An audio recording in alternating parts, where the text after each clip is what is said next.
There are two terms that are being used quite often in today's world. Well, it appears to me that these words are being used quite often. The words in question, civic and ethnic nationalism. Now, not everyone understands the difference between these two terms, which is completely fine. I confess that I myself didn't understand them at first, so I will try to break them down to their basic composition in this video. So let's begin. Simply put, civic and ethnic nationalism are two different outlooks regarding the makeup of a country in terms of its populace. Civic nationalism is the idea that the citizens of a country are all united based not on similar inclinations or similar belief structures, but by their own individuality. In essence, civic nationalism is primarily about individualism and multiculturalism. The genetic makeup of a country, in terms of personal individuality, transcends the belief that a society functions better when people are able to decide for themselves who they coalesce around, as is the case with ethno-nationalism. As an example, civic nationalists in the U.S. uphold the idea that the U.S. Constitution and the liberties it provides isn't strictly delegated to a particular group, but to every individual regardless of their race, sex, heritage, or social cultures and traditions. The individual, along with that individual's personal belief system, is unified with others with whom they may or may not disagree with in terms of their political philosophy, religious beliefs, or cultural values. The unification of various individuals is based on a common denominator, normally the principles of a country in which they reside. And these principles are not delegated to race or a collective group as a whole, but to each and every individual. Ethno-nationalism, on the other hand, relies more on traditions with emphasis on common denominators.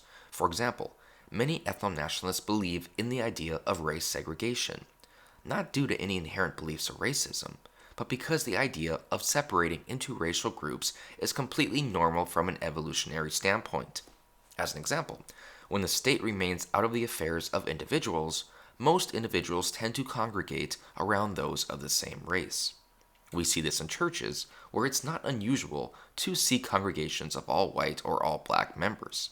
This is entirely normal, and we can also see this type of voluntary segregation in other areas, such as education and housing locations.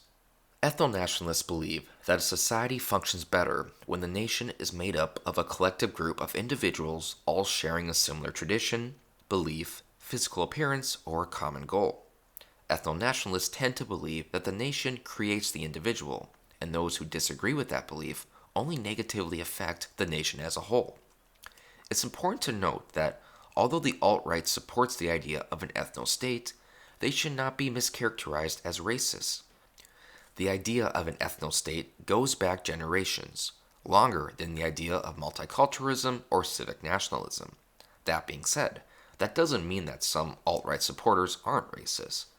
Some notable ethno-states in the contemporary world would be countries like Japan, where 98% of their citizens are Japanese, or places like Israel, which is comprised of ethno-nationalists conforming to the Judeo-religious dogma.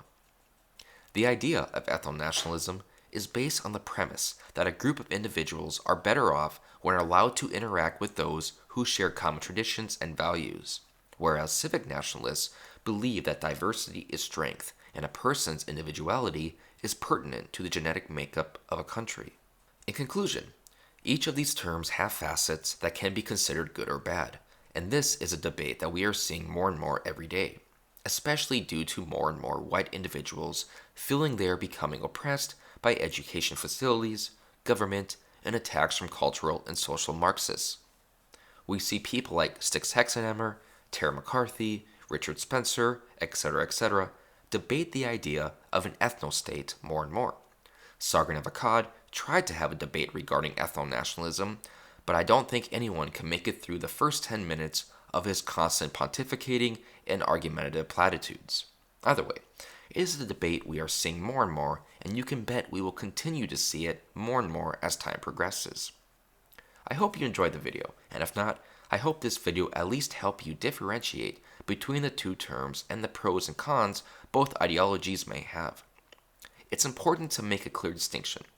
Not all ethno-nationalists are white-loving racists who hate everyone that doesn't conform to their beliefs. Likewise, not all civic nationalists are cultural Marxists trying to change the founding principles of the United States.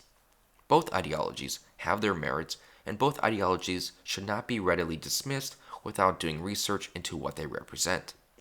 This is a trait we should have regarding any subject. You should always be willing to speak with those whom you disagree with. The fabric of society is predicated upon the free flow of ideas, especially ideas that you disagree with on a fundamental level. So keep an open mind, do your research, and be willing to discuss your beliefs with those whom you disagree with.